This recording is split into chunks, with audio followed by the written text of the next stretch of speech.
जानी राखेको राम्रै, रुम लिँदाखेरि जानी राखेको राम्रो।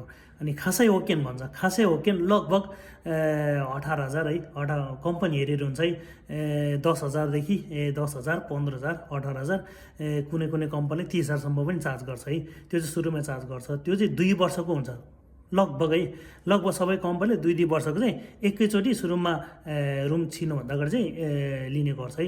2 वर्ष हुन्छ, त्यही 2 वर्षको चाहिँ 10,000, 12,000, 15,000 कति हुन्छ त्यो कम्पनी हेरी हुन्छ है। नर्मली त्यसरी चार्ज गर्छ। त्यो चाहिँ 2 वर्ष पछाडि फेरि तपाईँको त्यो म्याच सकेपछि फेरि थप्नलाई फेरि त्यति नै पैसा होइन, फुरीकोमी अथवा हुन्छ नि चाहिँ पेमेन्ट चाहिँ गर्नुपर्ने हुन्छ। यो चाहिँ खासै होकेन। यो खासै होकेन नै जसरी पनि तपाईँको कुनै पनि रुम लिँदाखेरि तिर्नै पर्ने हुन्छ। हामीले चाहिँ भनौँ न सुरुमा कि मनी 0 भनेर हामी रेन्ट मात्र तिर्छौँ होला भनेर चाहिँ हामी फुतो शान्ति धाइरहेको हुन्छ होइन।